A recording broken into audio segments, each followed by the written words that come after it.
And good evening, everybody, and well wishes to all. Welcome to another episode number 29 of Talkin' TSR. I am one of your hosts, Chris, and to my virtual left, as always, is Rick. Rick, how you doing? I'm doing good, my friend. Enjoying the warmer weather. It's all good. How's by Yes. you? Good. Yeah, no, all good. It's been yes, unseasonably warm. I mean, Mhm. March is a crapshoot in the Northeast in general, but yes, it's actually been a little bit on the warm side. Even though we had snow a week ago, and we could have snow again sometime this week, but instead we're gonna enjoy the 60s and the 70s a little bit. That's right. Spring is definitely coming. I want to remind all the viewers that GaryCon is later this week in wonderful Lake Geneva, Wisconsin. If you guys are there, check out our booth. If you're not going to be there, check out our awesome Twitch shows. We are going to be streaming a bunch of content from GaryCon. So even if you cannot make it out to Lake Geneva, and Rick and myself will not be there this year, maybe next year, Mhm. check out all the different shows that we're going to have going on Twitch. And then, of course, if you can't catch them live, they will eventually be posted on YouTube. So this is kind of our big premiere for Goodman Games streaming from a convention. This is our trial run for some bigger and better things, hopefully when we get to Gen Con later in the year. So like I said, check us out at the booth. Check out our Twitch shows. And one of the things you'll be able to get at GaryCon is this awesome new 5th edition module, heavily inspired by first edition D&D. The Denizens of the Reed Maze. This is something I wrote uh, 6, 7 years ago. If you like bullywugs, you'll love this module. It's kind of a wilderness crawl, and but it's definitely got its basis in old school goodness. So check that out if Yeah. you can. And Chris Um, is the bullywug master, so love me the bullywugs, or should I say the frog folks, so we don't get sued. Um, yes, the frog folk. yeah, love them all. So we have a completely different show here today, and hopefully you guys are going to stick around, and hopefully you guys are going to enjoy this. And if not, and if it turns out to be a train wreck, well, it's a train wreck.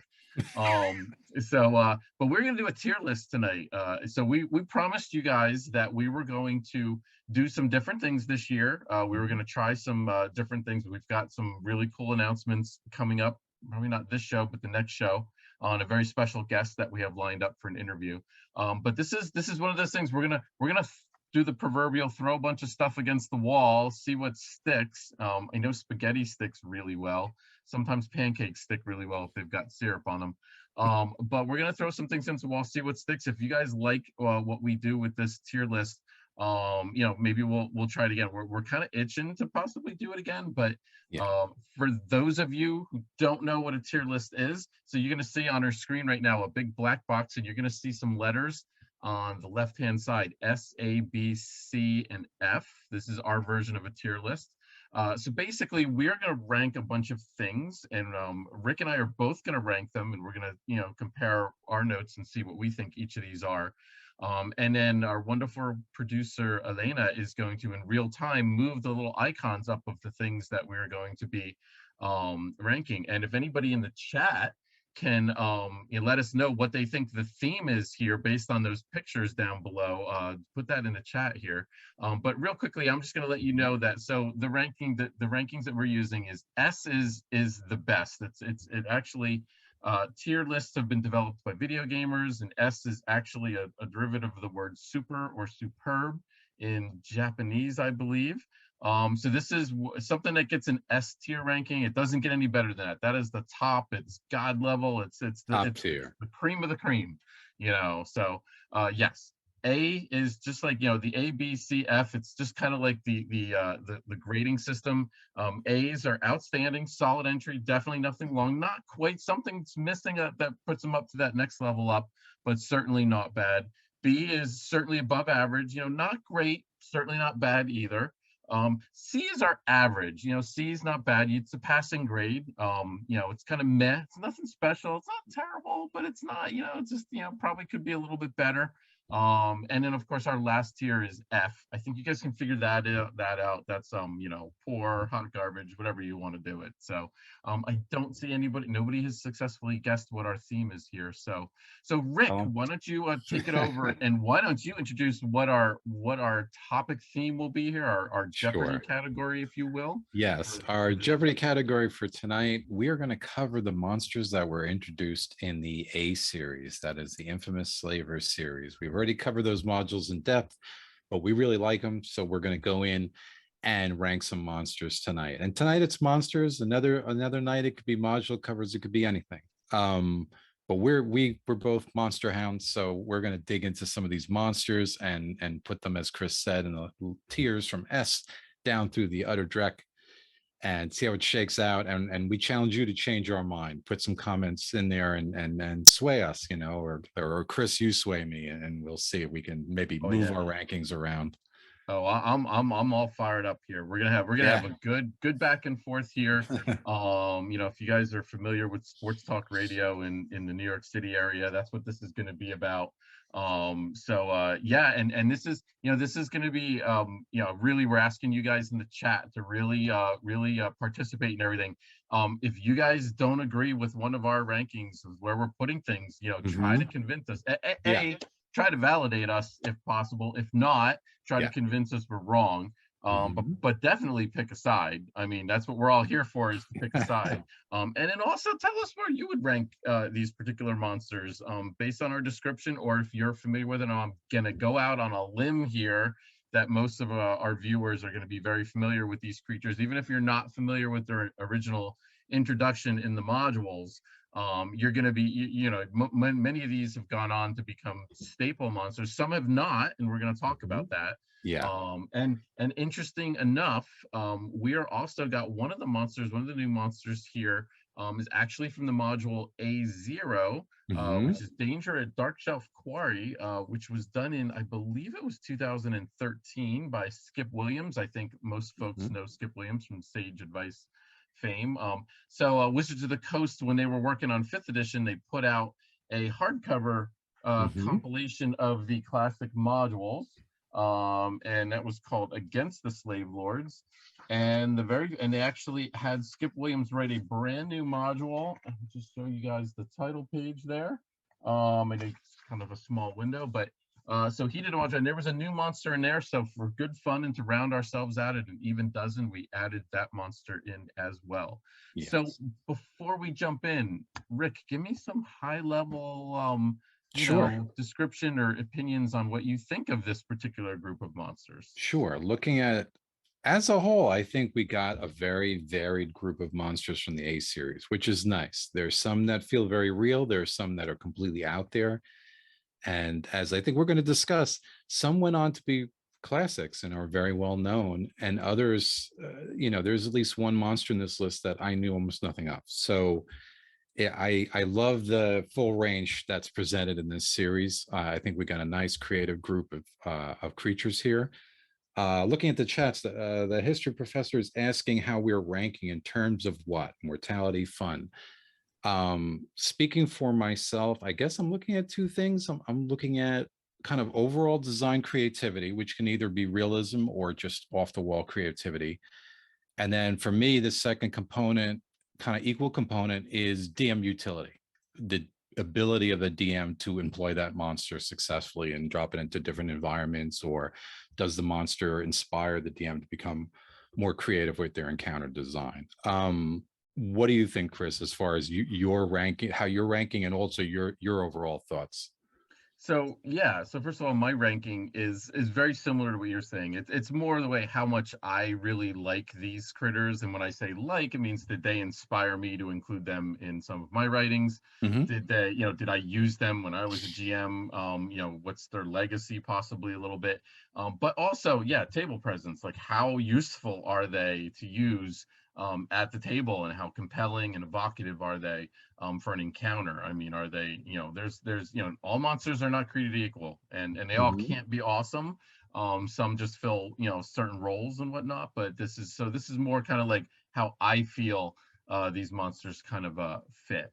And overall, yeah, I do kind of agree with you. Some of these monsters are amazing. I think it's fascinating. Always when a module introduces a new monster, and then to see like where it goes from there. Hmm. Like I said, some of these became classics that have been in every other, every edition since. Others you haven't seen them since the A modules, and they haven't, they might have made their way into Monster Manual Volume 2, but so it's just real interesting to kind of see the evolution of them, Hmm. and to see what other designers did with them, or if other designers avoided them and didn't really use them, and maybe there's a good reason for that. So yeah, so that's how we are going to do this, and we're just going to jump back and forth. We're going to do these guys in alphabetical order.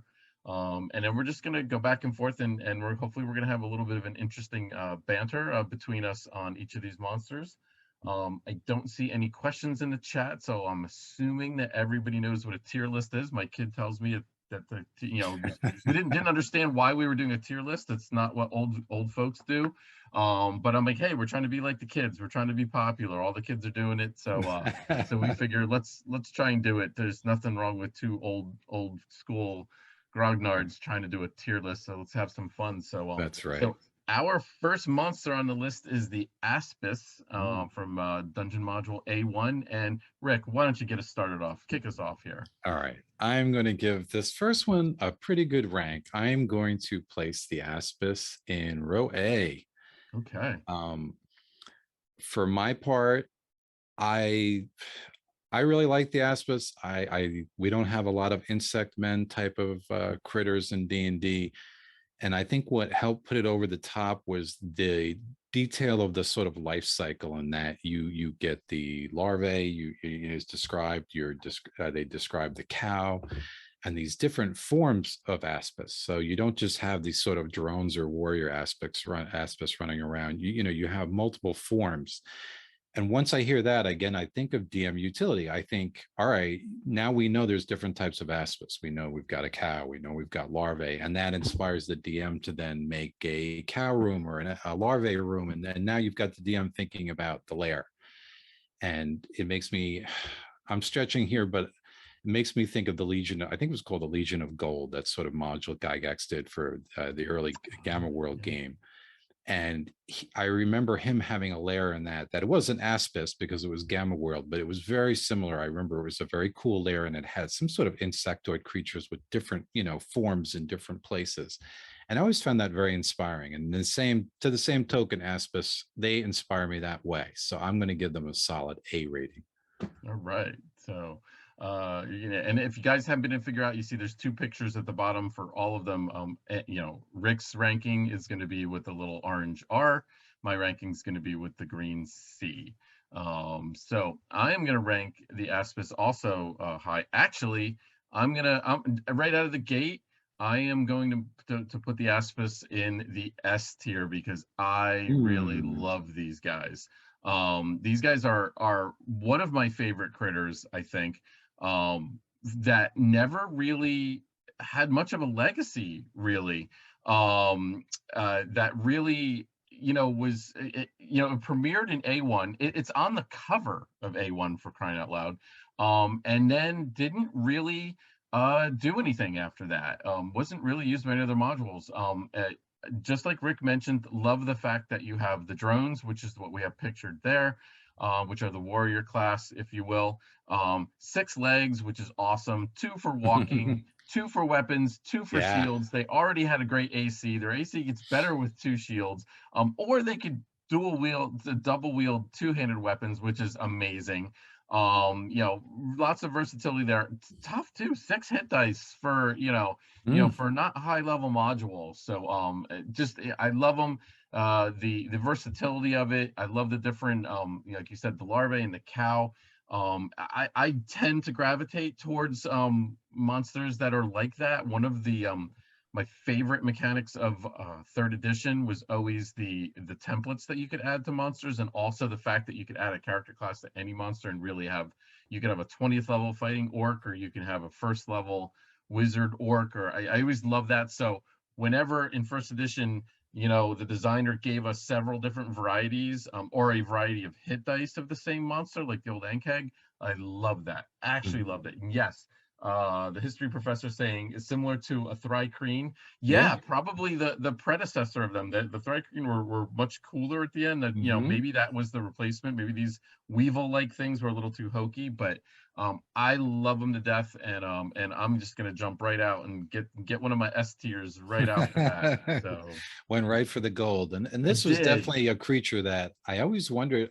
I never saw them used again after the A I haven't series, either. Yeah. and I never understood that, why this creature. There's so many humanoids running around that have been used and used and used to death, and instead of repeating orcs or goblins, why somebody didn't go back to the aspis. I never really quite got that. Yeah. I'll Begs be a fifth honest. begs a fifth edition conversion, in my opinion. Hmm. All right, moving right along, we are going to move to our next sample creature, and that's going to be the boggle. Sure. Why don't you go first on this one? Sure, I'll go first in the boggle. So, all right, the boggle. Mixed feelings about this one. On the surface, this is actually a pretty cool monster.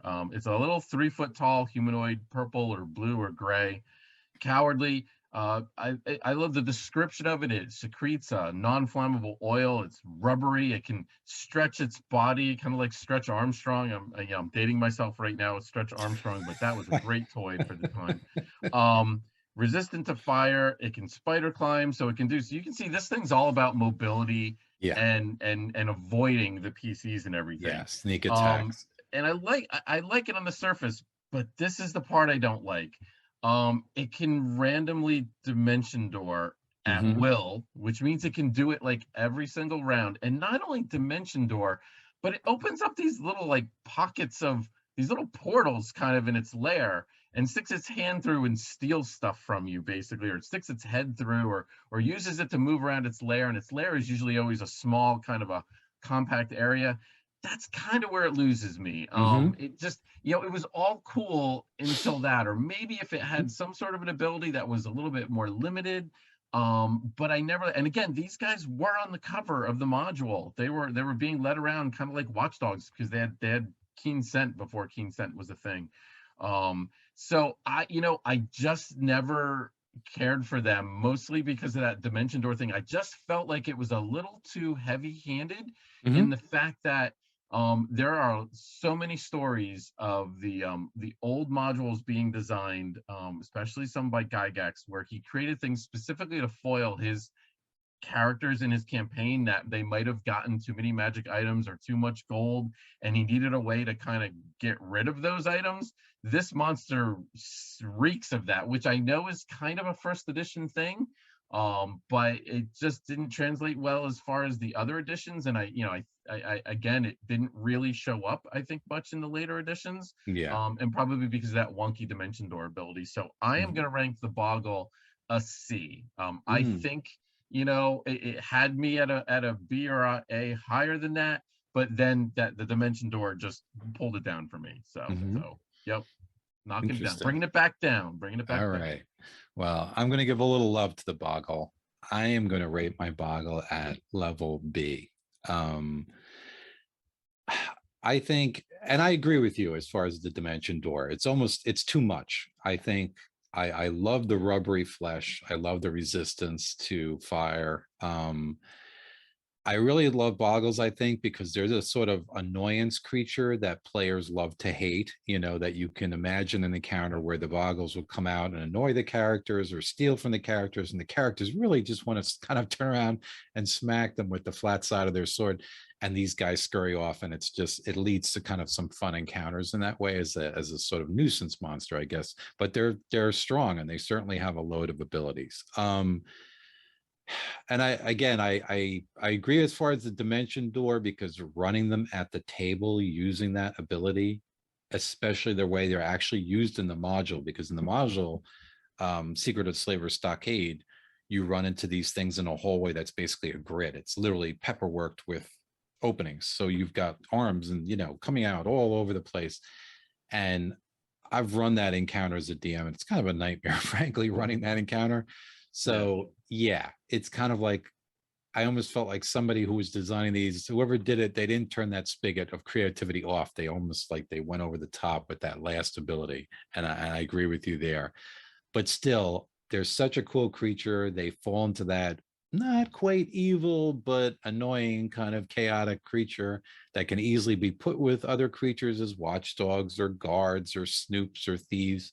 So there's so much utility there. I had to give them the rank I did. So I'm gonna support my claim for rank B. Okay. All Couldn't give right. them an A because of the dimension door. So I did knock them down for that, but we'll give them a solid B for me. And I am loving the chat already. Sky 2. Pest humanoids are the cousin Oliver of RPGs. Oh my God, that is like, if you guys don't get Great. cousin Oliver references, that is brilliant. I love it. I love it. I love it. I love it. And they do indeed, the history professor, they do at times boggle the mind. It boggles the mind why the designers gave them dimension door, especially because that corridor you mentioned didn't need the dimension door ability. They had all the Yeah. grates and everything where they could reach their arms through and pilfer things. So yeah, so that one was, yeah, clearly I think it was a miss for me. I think middle of the road for Rick. So we'll see what folks in the chat say to that. So we are moving on to the cave fisher next. Why don't you jump on the cave fisher, Rick, first? Sure. I will unabashedly say that the cave fisher is one of my very top monsters in our whole dozen tonight. Giving them absolutely solid A. Um, I love the cave fisher. It's one of these whacked out creatures that if you look at it, it looks crazy looking and yet somehow still comes off as real when you think in the real world of all the things that certain insects can do, bombarder beetles and all these different creatures that have these sort of built-in abilities, chameleons with their tongues. When I think of the cave fisher, for some crazy reason, as again, as if you look at it, it looks like such an alien thing, but it somehow comes off as real, as something that could exist. And from the DM utility perspective, it absolutely encourages, it almost demands 3D gameplay. You're not going to have a cave fisher just kind of waddling along the ground and run into the characters. You're going to have characters pull up the wall. You're going to have cave fishers, fishing down from a ledge or crawling up and down walls, and you're basically almost pushing the DM into a 3D design for their room. And as I recall from the way these were used in the last module of the Slaver series, they even had a fantastic side view Yes. map Yep. where they showed you kind of where the tongues or whatever you want to call them, the filaments could cover. And it was such a wonderful, talk about really showing you properly how the monster could be used the first time in the first outing. So it had a good first solid outing. I think that was very well explained in the module that people could really get a grasp of how this monster works. So for me, yeah, very solid A, and then frankly almost S tier. I'm literally seesawing between S and A for this creature. I might even be able to. You might persuade me to push it up, but we'll Okay. keep it Well, at an A plus. all right, I'm gonna give it my best because you Go for mentioned it. about unabashed love for this monster. I have unabashed love for this monster. This is actually one of my favorite monsters, I believe, of all time. I think we did a top 10 monster list in Oh one of the wow. books or whatnot, and I believe the cave fisher was on that list. I'm not 100% sure, but I love the cave fisher. I love its whole gig. You brought it out perfectly. The whole three-dimensional makes you play in 3 dimensions because Yeah. of the filaments that can dangle down. The filaments could be 60 feet long, and then you're pulling a character up and then separating them from the group, and you can attack that filament. It's got AC, it's got hit points. So I mean, the cave fisher for me is by far, there it is. There's that side view picture there with the Hopefully everyone graphic can there. That's see that. awesome. That is the map. So yeah, so So cool. for me, the cave fisher is yes, it's S tier already. I know I've already got 2 in the S tier. I promise you guys, I've got there's definitely some diversity coming on my picks and everything, but I love this guy. And let me read you a quote from the original write up for this monster. It has and I quote, a complex organic winch in an armored protuberance behind its head. Love that. Love that description. Totally doesn't make any sense from a animal physiology thing. That it can house, 60 foot of filament. That can support 400 pounds of weight. By the way, why 400 pounds? Seems like an odd number. I don't know. Plate mail armor on a fighter is probably about 400 pounds. When you get a 250-pound fighter and then another whatever 100 pounds in gear and armor and whatnot, you need 400 to pull him up. But and then the pinchers that it has, those claw-like pinchers like a Hmm. crab, to dismember the prey, and a cute little touch too. You're like, well, how could it pull up something weighing 400 pounds and it not fall off the ledge? It secreted glue, and it actually glued its other feet Hmm. like to the rock, Yeah, which was just brilliant as well. So I love very these well guys. thought out. Yes, I've used these guys a lot. One of my favorite all time. So it's definitely S tier for me.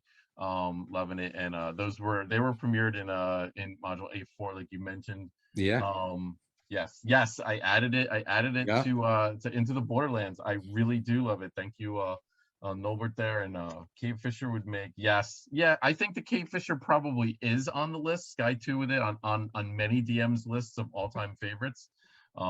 Yeah, and then trolls also weighing 400 pounds. I could see that too. Then need to pick up trolls. Although in the module they were feeding on bats, which are more like 40 grams, but maybe 400 grams probably. You fish for what you can catch. So, Exactly.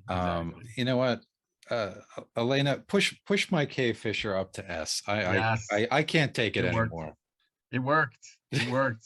He is all right. Chris 1, Rick 0 so far. Bing. Yep, ring the bell. Our next monster is the cloaker. Yeah. Do you want to go first? Do you want me to go first? I can't remember. I don't even I think remember it's who. Go ahead. I went first last time. You yeah. go first. Okay. So the cloaker. So here's another one. So I got some issues with the cloaker. I'll be honest with you, which is amazing. The cloaker is probably one of the more iconic monsters on this list. You say cloaker, I think many gamers, modern and back in all the way back to first edition, they know instantly what you're talking about. It's an Mhm. underdark creature, high intelligence, alien intelligence for some reason. Don't know why we needed to throw that in there. One of the few things I like about it, it's kind of like a manta, kind of like a manta Mhm. ray, if you will, Yeah. but it's shaped like a cloak. And it often is hanging on a peg, and basically it waits for a PC to walk in. Oh, magic cloak, and I'll put it on. And then the next thing you know, it's got a mouth inside. It's got eyes on both sides, and that's something actually I'm not sure that's been depicted in artwork very well. The Right. back eyes apparently look like buttons to kind of sell the whole it's a cloak, which means you would be putting it on backwards because you would normally go towards the buttons, I would think, but I don't know. But anyway, it's whole just as it tries to wrap you inside of it like a cloak does, like a nice warm furry cloak on a cold day. And then its mouth is in there, and then it just bites at you. And its bite does relatively little damage, except for the fact that if your AC is bad, it does more damage. So if your AC is high and you only have leather armor, it's actually going to do more damage to you. If you're wearing plate mail, it's going to do less damage. Which brings you to the question of, if your armor class is -2, does that mean it does less damage to you? Like, how does that work? I don't believe that was like described. But that's not the worst part of this monster, in my opinion, which why it kind of just doesn't make sense. The big thing about cloakers, and I think most people will identify this with cloakers, is their main ability is a moan ability. Mhm. Now, it's kind of cool. It's got 4 different levels of its moan. It's not particularly well designed because it starts moaning, and it's like you get nervous at first, then there's fear, then there's nausea and weakness, and then it's outright hold person once you get to the 4th level. But it's very confusing on how long each of those last and how often it can do them, and does it go a progression of 1, 2, 3, 4? Is it very confusing? But the worst part, in my opinion, is the fact that how can it moan if it's got you wrapped up and its mouth is nomming on you inside the folds of it?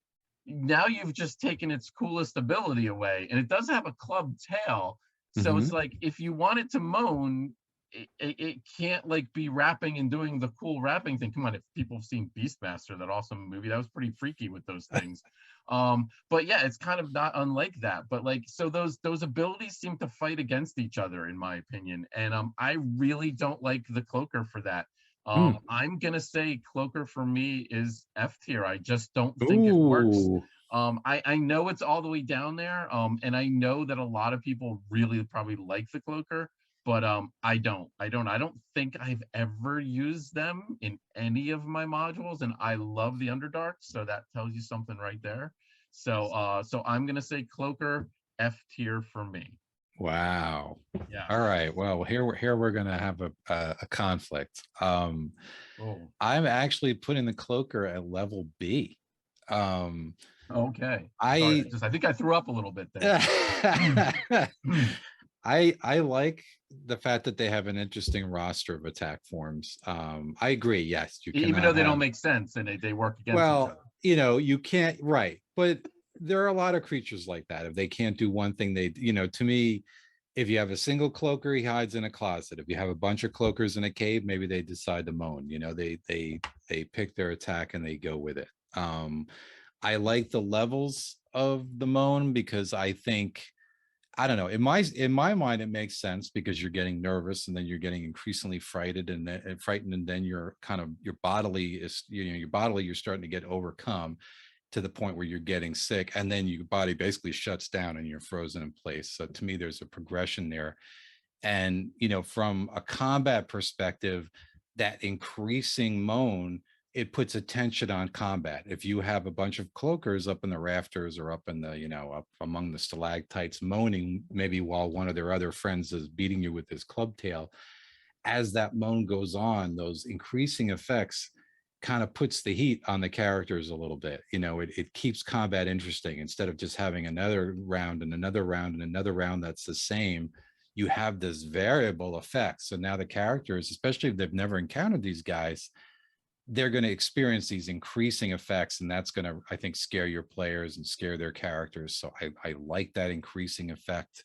Definitely very alien, but I don't know. I think they're creative. There's so many creatures in the Underdark that have been beaten to death or overused that I think cloakers gives you something interesting to put in there. And again, from a DM utility point, yes, they've got the multiple attack forms.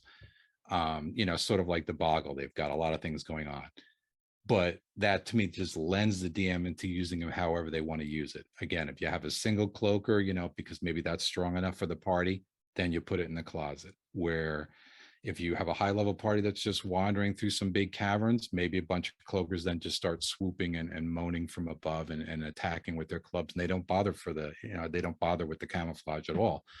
So I like that utility. I think there's some flexibility for the DM. So I'm gonna stick with B. I could maybe be lured down to C, but I can't bring them lower than that. To me, that would be Okay. unacceptable. All right.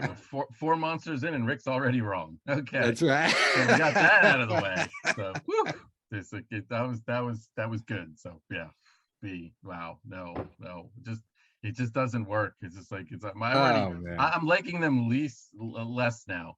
Like than I was originally. So okay. And but it looks like in the chat though. It looks like in the chat they're probably siding with you. So I Oh, knew I'm I was getting a going to get little some say. I'm pushback getting on a little this. support there. You are Yeah. getting a little support. So Yeah. yeah, I'm not sure. I'm not sure I agree with it, but it's all good.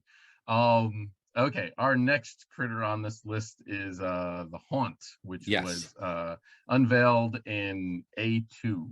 And I think you go first, I think, All on right. this one. So I can't Haunt. wait to hear what you have to say about this one. Yeah, I'm looking at the rating. I'm actually going to downgrade my own rating. I'm going to give the Haunt a give them the mid tier. I'm going to stick them in level C. Okay. I think they're a good story driver. Any creature that can kind of take over character and do that thing, it kind of propels the story a little bit because the Haunt is trying to do something generally when they possess a character, and that's their kind of main ability.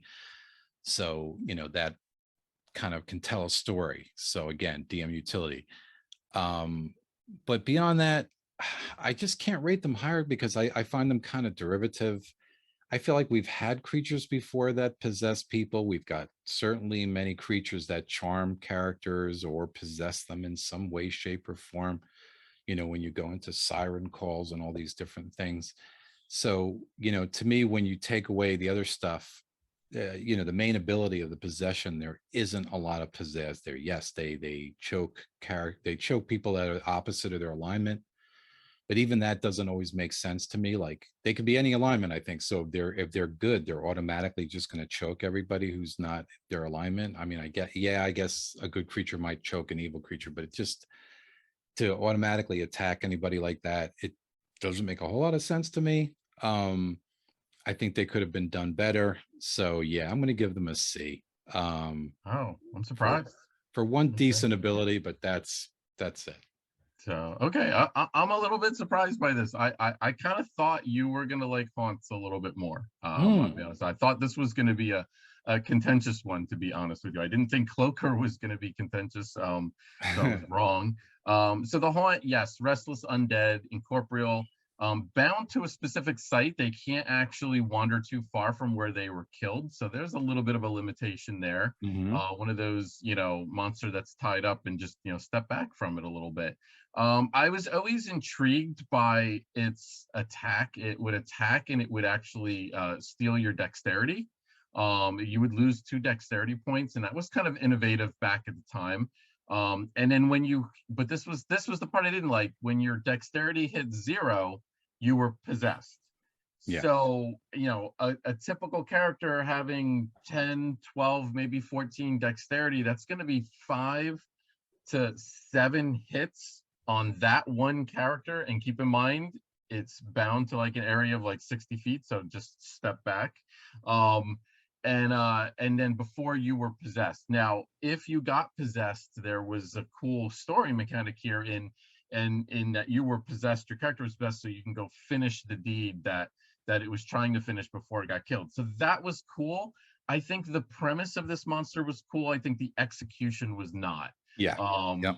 I think that possession ability needed to be reworked somehow. Never a huge fan of this one at all. And for some reason, a hold person spell could end the possession, which was kind Hmm. of weird.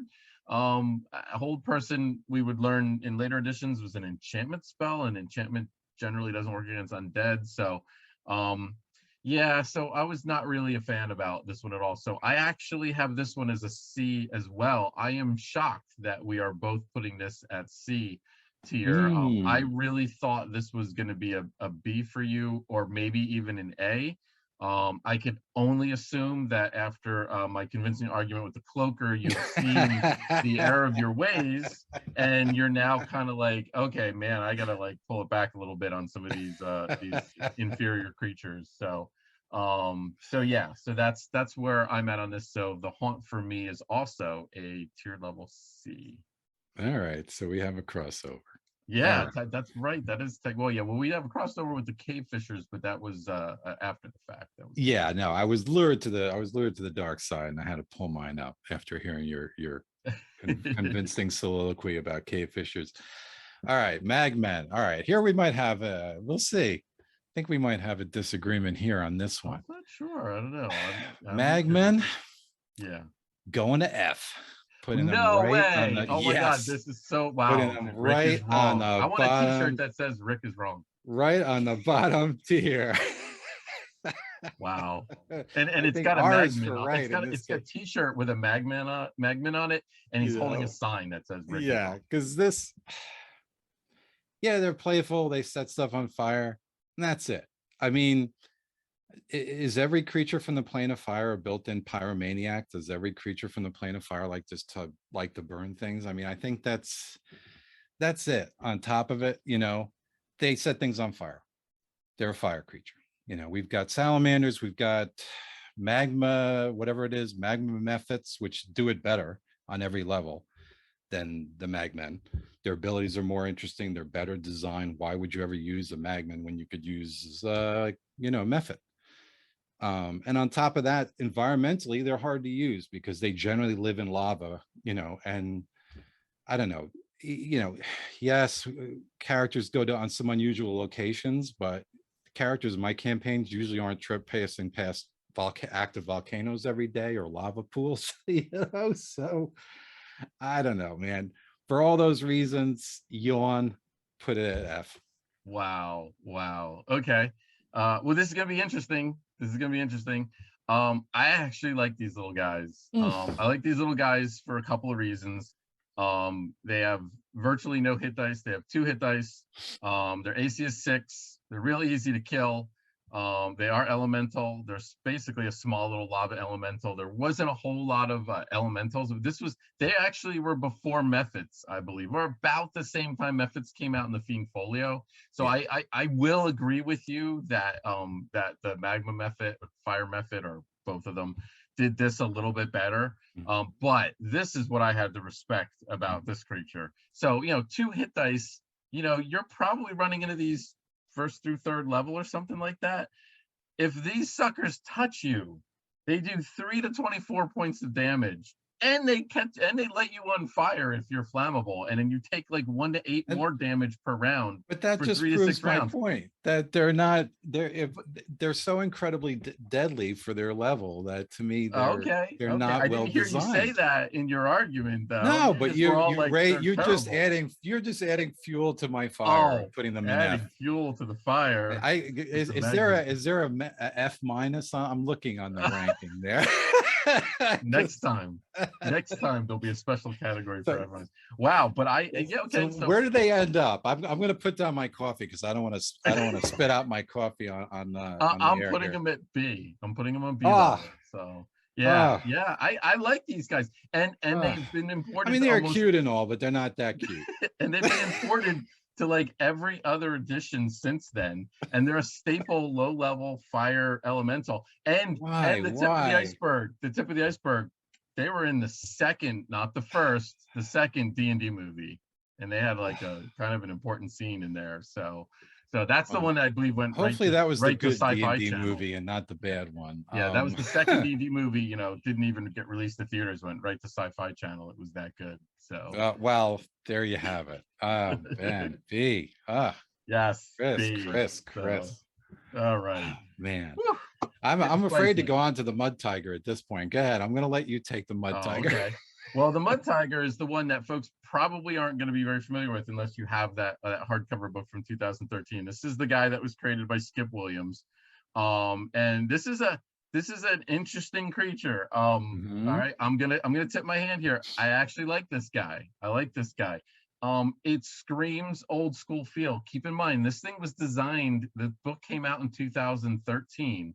So it was designed arguably before 5th edition came out, but in the modern times it was designed. Yet I think Skip nailed it with the old school feel. It's a weird looking thing. It's described as a cross between a shark and an aquatic lizard. Okay, that's cool. That gives me a lot to go on. It's got that range of hit dice, which I love. 2 to 5 hit dice, and the damage increases based on the hit dice. Love that. If you guys recall, I always like scaling things in that. Immune to electricity. It can kind of like an electric eel do a burst of electricity to kind of, you probably don't think this critter can do something like that. And then it's got a magnetic hide, and there was some cool rules on like if you hit it with your metal weapon, your weapon got stuck. You're at -2 to hit because of the magnetic pull of it, and then your armor, it like slowed you down if you were near it, like your movement was. Love it. I don't know why I haven't made a 5th edition version of this guy yet, but I love this guy. So I got this guy as a solid A. I would almost even say A plus if we had an A plus level, but I love the Mud Tiger. I love that picture. I just think Skip nailed it, in the, designing this in the 2010s or whatever.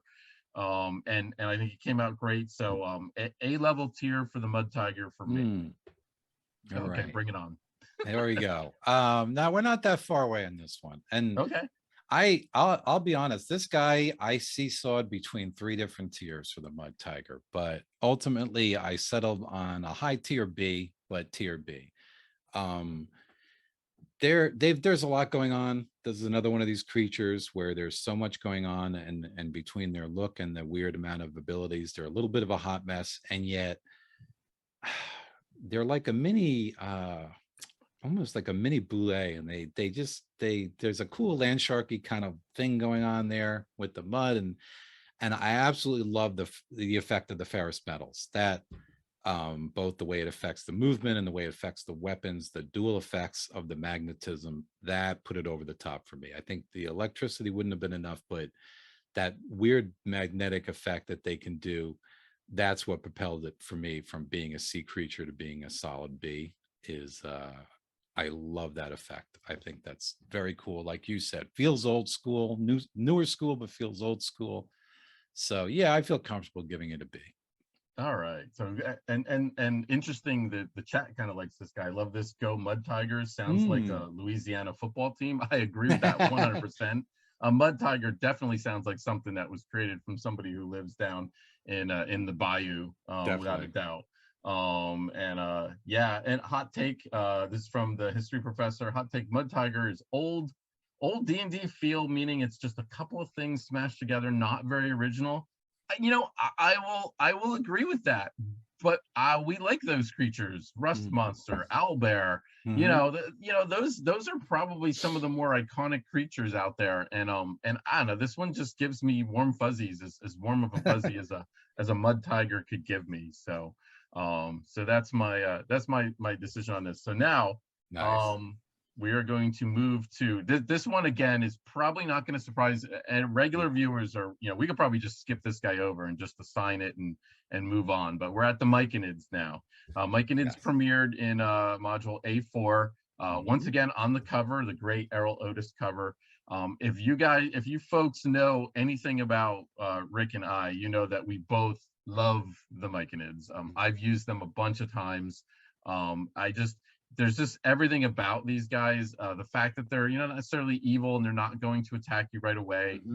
Their society, the whole Yeah. melding in the circles with the 8 hours of rest, 8 hours of work, 8 hours of melding being described as entertainment, worship, and social interaction, all kind of wrapped together. A little bit trippy on the side there with the melding. Love it. I love the feel of these guys. The story beats that you can pull off with these are just amazing. Mycanid for me is an easy S tier, Yeah. without a doubt. I just love. Oh, and the fact that again, they scale. They have the 1 to 6 hit dice, and as they increase in hit dice, their spores, they can do more different things, and of course the kings can animate spore servants. So again, I love that, kind of like adding a template, kind of making an undead like zombie like thing, but it's a plant, basically.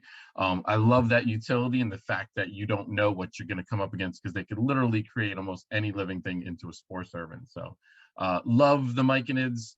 S tier for me, easy. Yeah. I didn't think we were expecting a big disagreement on this No. one. Absolute solid S tier, no doubt. I should have come on and put them in the D column just to see Chris fall out of his chair, Whoa. but he knows me too Whoa. well. You described it very well. Ding ding. The lifestyle details are so well described. The melding and the different types of spores, the report spores and the distress spores, and again, it's such a well realized creature that anybody could have just said, "Oh, it's a mushroom man," and left it at that, and it would have been boring. But there was such a level of detail put into these creatures, and then when you kind of go into this, for lack of better terms, zombification process they sort of do, where they create spore servants, which is really kind of creepy for me. I mean, I remember how these were introduced in D4. I'm sorry, A4, and it was really very eerie, where you get these kobolds with mushrooms growing out of their eye sockets, and these kind of unwilling servants, that these undead kind of creatures that are serving them now, who are infested with fungi, and it just makes it really kind of eerie. And yet they're not evil. So it's like very well realized, I think, neutral creature, that you can, really lends itself to some interesting encounters. So yeah, creepy alien and yet not evil. You sold me. So yeah, solid S. No argument there. All right.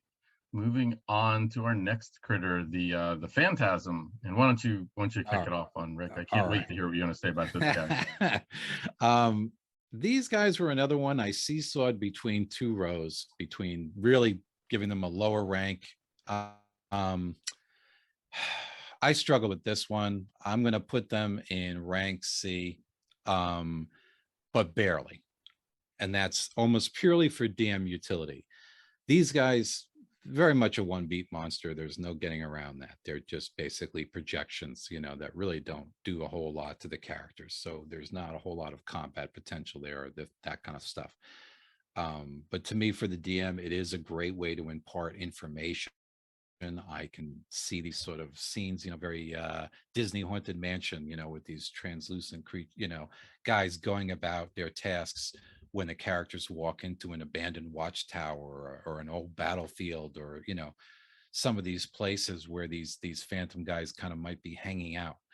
So for pure DM utility, in the ability to impart information to the characters in a cool way, to drive the story forward, that edged them barely into level C for me. So that's where I'm going to kind of smack them right in the middle. Again, not a knockout creature as far as combat potential, but I like the DM utility. So that edged them up into a C for me. Wow. Okay. So this one was easy for me. This is F tier all there we the go. way. Yeah. These guys are, I'm gonna say it. They're not a monster. They don't have an armor class. They don't have an attack. They don't do damage. They are 3D representation of someone at their death. Soulless shells, merely images. They're not alive, but they're not undead. They are an event, in my opinion, a dream or something. They're not a monster. I mean, it's like, a house cat can attack. I've had a character killed by a house cat, legitimately killed by a house cat, in a first level adventure playing first edition. So these are not. I mean, I get the story part of it. I get that you could use it to kind of move a plot along, or to impart some information. And in that regard, yeah, that's great. But they're not a monster, and they should not have even gotten an entry in as a new monster. I think they just wanted to be able to put down X number of new monsters in this book, and they just padded their numbers on it. I think it was all padding. I think that's all it was with the Phantom. And I think they just said, oh, well, we're short a couple hundred words, and we really need to fill this one column out. It's like, oh, let's stat out those phantoms that really suck. So it's like, I don't know. Man. Well, what's the AC, and how many attacks, and how much damage? Just put nothing down. Nobody will question it. Well, here we are 40 years later, and I'm questioning it. I'm questioning why these are even monsters and why they even exist. All right, that's it. I've wasted probably too much time talking about this, probably, for such an inconsequential thing. So let's move right on. Oh man. To our next one. I can't believe you gave him a C, but at least you were like, oh, C, but barely. Yeah, no, they were. Yeah. I was worried you were going to come firing like this was an A or something like that. Oh my God, we're going to have a real issue here. So no. I love undead, but they have to be good for me to rank them up there. All right, so where are we at? The sandling. We're at the sandling. Yep. All right. Sandling, mid-level creature. Throw that monster right under level C. One side of me, and this is where I'm, going back and forth. One side of me, I kind of say, yeah, another slime ooze type creature, with a slightly different bent. I do like the fact that they lend themselves to a different type of environment. I think, they lend themselves to, like, if the characters are in dunes, if they're on hot beaches, if they're in desert environments where you can't use any other ooze creature really that well. I think they're interesting for that sort of environment. And there is a number of environments where characters or areas where characters could theoretically run into sand, and then you can employ these. So again, I keep leaning back on my DM utility a little bit, but I consider it important. For that, I'm going to give them a level of C, because, I think in some environments where it's hard to come up with creatures, I think they lend themselves to that. For sheer outright creativity, though, they don't inspire me. So level C. Okay. The Sandling. I really want to like these guys. I like the premise. I like the, it's a sand creature. I'm like, all right, you've got me hooked. And then this is what we got. We got 4 hit dice of sand. That does a pretty good pseudopod attack, I will admit to that. Pretty good low AC. That's how they got around the whole weapons have trouble damaging it, except for the fact that if you do manage to hit the damn thing, you're probably going to kill it because it's only got 4 hit dice. I feel this is the ultimate monster of missed opportunities, because they mention that larger ones are reported to be found in the module, and I'm like, of three times the size. I'm like, well, 12 hit dice is where I would be starting with something like this, because a pile of sand, come on, did anybody see the Spider-Man movie with the Sandman guy? I mean, he was hard to defeat. Like Spidey couldn't defeat him because it's like sand, and you know, so you know, unless you happen to have a gallon of water on you, and then you know, then you just dump it on him, and then all of a sudden he's got a slow spell on him. But anyway, and another missed opportunity, you know, they spend way too much time talking about the reproductive cycle of a sandling. I don't think we needed that many details, but anyway, since I was a budding biologist at the time, you know, they do reproduce via budding. And then there's these little tiny little sandlings, and they're all scooting around, and even in the module, when you first get into the sandling lair, they're all like skittering around. Little babies are skittering around on your legs and everything. Missed opportunity right there. You could have had a swarm of these little buggers. That would have been really cool. And then a big ginormous one. Again, love the premise. I've used them before. 4 hit dice, just not enough hit dice for this kind of a creature. I just don't think they pulled off the design all the way on this. There was a concept there. There was a cool idea. Don't think they pulled it off. I'm gonna give this guy. I'm gonna give it F. I'm gonna put it in the F tier. I mean, I really, you know, it's one of those. It's like F plus, C minus. Give it a It's D. like, Give it a so D. you know, it could be Pull all it right. up. All right, put it up to C. Put it up to C. Where's Sandling? Put him up There's there. potential There we there, go. and I liked the potential there, but you know, I just felt like it just fell short from a design standpoint. And I agree. I think if they had some, like you said, in the execution, I think if they had something where maybe they could, small ones could all gather together and form a big one and attack, or you know, something along those lines would be so cool. And like you said, anybody who's seen the Spider-Man thing, you know, when you see Sandman fighting Spider-Man, you think of this abrasive creature that can flow and change shape and all this stuff, and they don't come off as that dangerous as they should. And the budding was interesting, but you know, budding's budding. So yeah. Oh, we got some great chat here on it. AC is 10 versus shovel and pail. Love that. That's really cool. It's, you can just box them in. Of course you can just box them in. So I like that summary. There we go. Yeah, this is good. And not tiger, 2 ghosties. Let's see. Yeah, we have so far a few cave things, a bug guy, a fire thing, a sand thing, mushroom guy, a non-tiger, and 2 ghosties. Yeah, that pretty much sums it up. So, but we got 2 more to go to bring us home here. So now we have a roper that's not a roper, which is still roper. Yes. This guy again, I was between 2. This guy was just a matter of how low do I go with this guy, really. And I'm going to come out and say I love Storoper pictures for whatever reason. Some of the artwork I've seen, including the module in which it appeared, the artwork is awesome. You know, when you see these guys with these rocks, and they look cooler. Yeah, they look. We were doing a tier list of artwork of monsters. This guy's up there. Man. If you give him the artwork, but without the artwork, for me.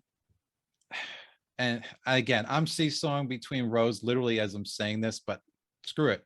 I'm putting him in F. Whoa, putting him in F.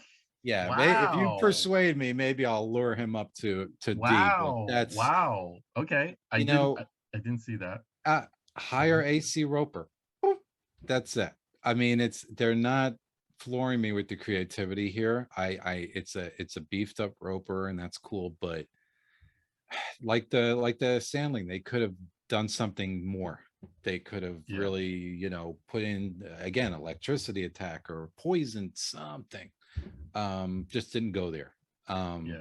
If artwork sold it, it would be an A or an S, but you know, artwork can't save, to me, a boring creature. So yeah. Okay. Change my mind, man, but I gotta. Okay. I'm not sure I'm gonna be able to, but you might actually be changing my mind on this, but we'll Oh see. boy. We'll see where I All end right. up on this everything. Where did you So put it? when you hear the word, first of all, Roper, one of the most iconic Oh creatures in the yeah. game. All right, right off the bat, Ropers And frightening. yeah, and frightening.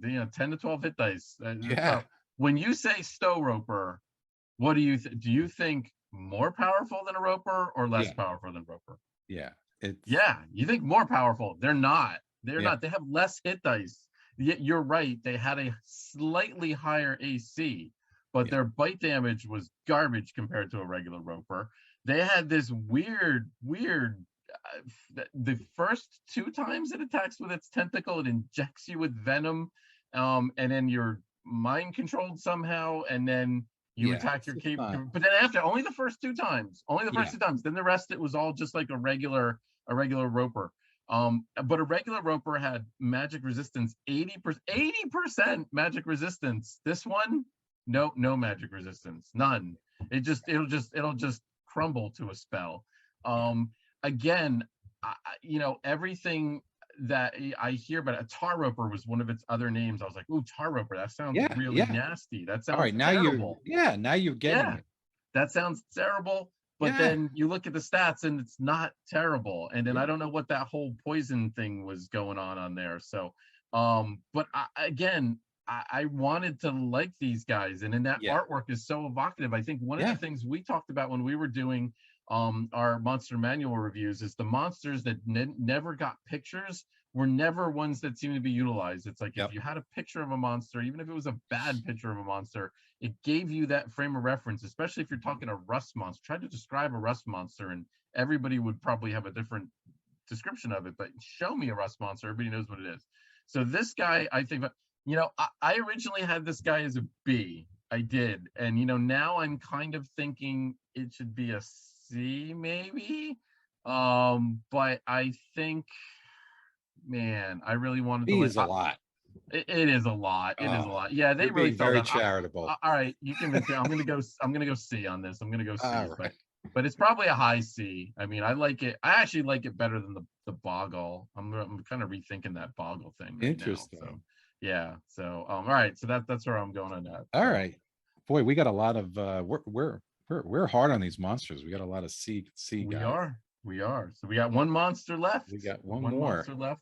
Just looking Oh. at the chat here. Roper was a toy. Yes, LGN, the old LGN toys. Yep. So Yeah.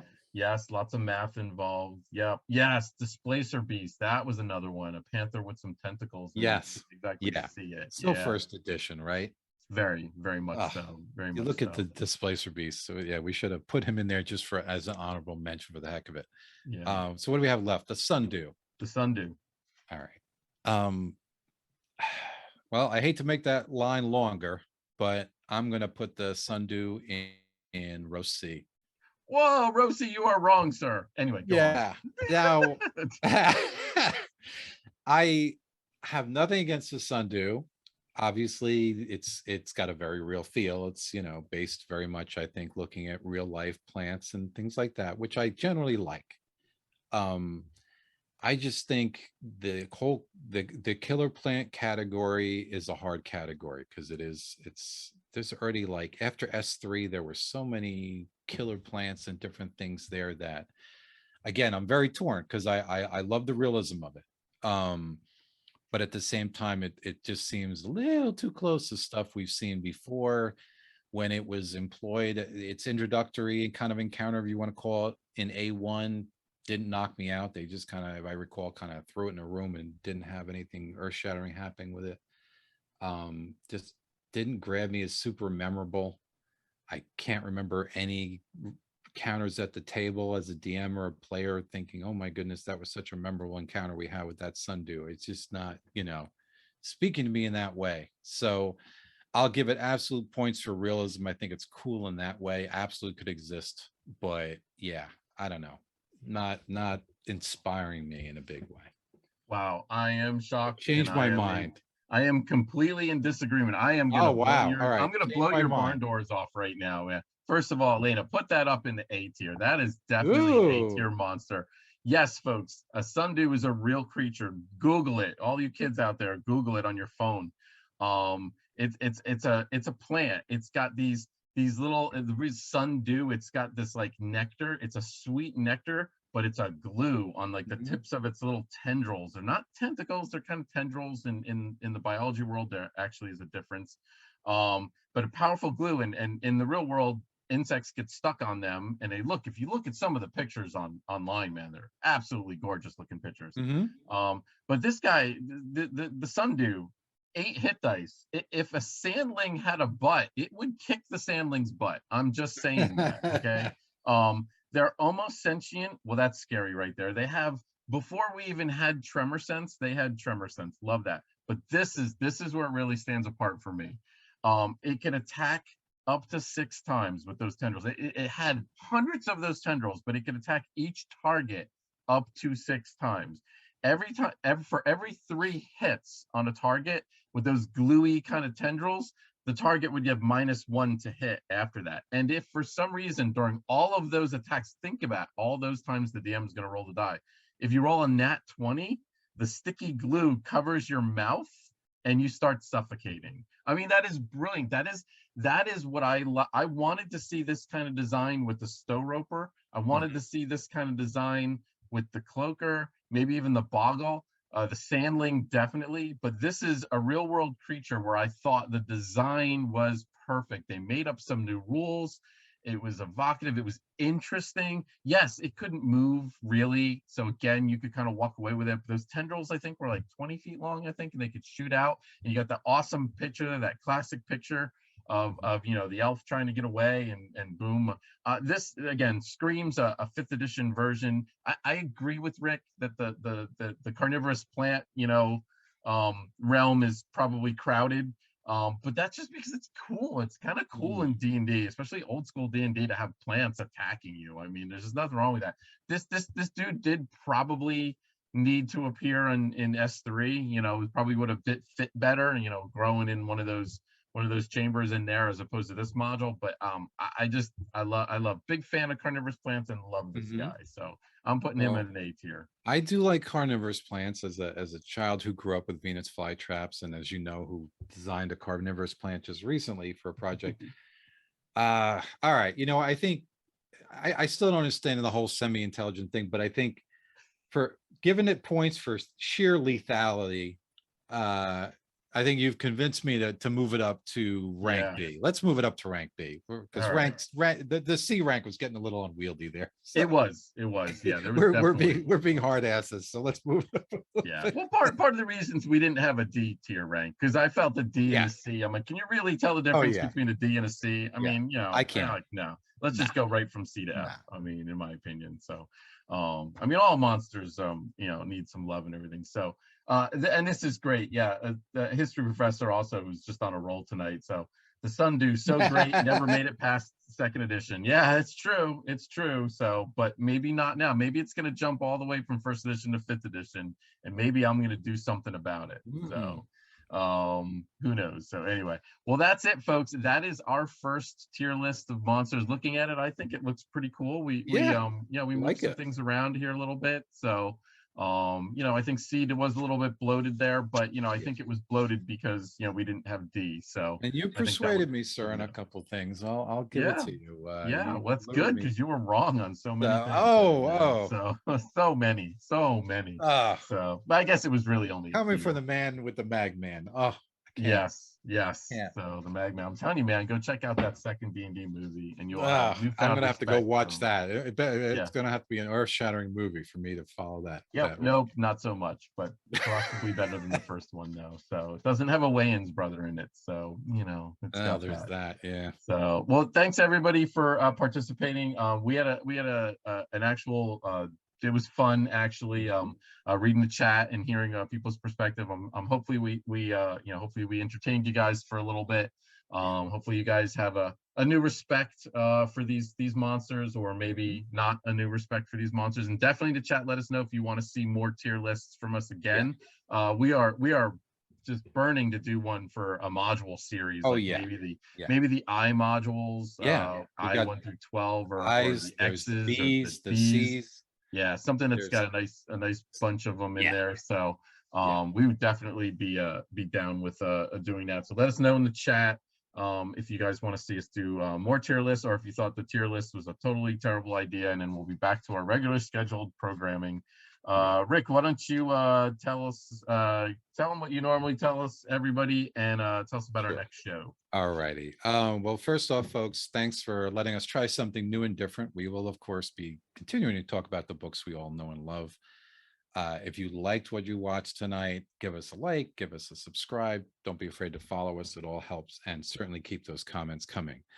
Next show, we are coming back to you same bat time at 8 p.m. on April 10th. And we're going to tackle an interesting module that maybe doesn't get the attention or the press it always deserves.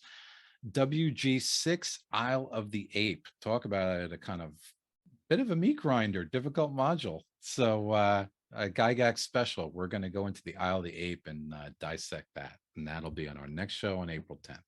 Awesome. And then as always, we're going to finish up. Boy, do we even have pearls of wisdom? I guess the my pearl of wisdom. No, I can't say. Rick is wrong. Is that a good pearl of wisdom? No, it's probably not a bad. That's not a good one. I'll go back to some of those classic monsters. Yes, they didn't make sense. There were a bunch of things kind of cobbled together, but for some reason we're still talking about them, except for the Phantom. 40 years later, so they must have done something right back then. So that's my pearl of wisdom. Yeah, I mean, pearl of wisdom real quick because we're flowing over. Utility, like I said, DM utility is important when you're creating a creature. Having something that lives up at the top of the Himalayas and that has a CR of 28 is cool, but how often are you going to use it at the table? A lot of these creatures, I try to think that the ones that are classic, why are they classics? Why do we know, what a gelatinous cube is because it's a cool design, but it's also easy to plop it down almost anywhere. It's got a nice, CR where it can be a real terror for low level parties or a nuisance creature for higher level parties. There's utility there. So that would be my quick pearl of wisdom. Think about how the poor DM is going to use the creature when you're making the creature. And I think you'll go right. Awesome. Well, thank you so much for that. Thanks everybody watching. The History Professor, real quick, folks. We did mention it at the top of the show, but no, Rick or myself will not be at GaryCon this year, maybe next year. However, our super producer behind the glass, Elena, will be there, and she will be streaming shows. So please track her down and give her all the kudos in the world. You guys see us and you hear us talking, but behind the scenes, especially on a night like tonight, where she was moving all the graphics around and everything, she does an amazing job, and we would like to thank her for all of her wonderful efforts. And we will see you guys in 3 weeks. Have a great night. Thank you. Good night, folks.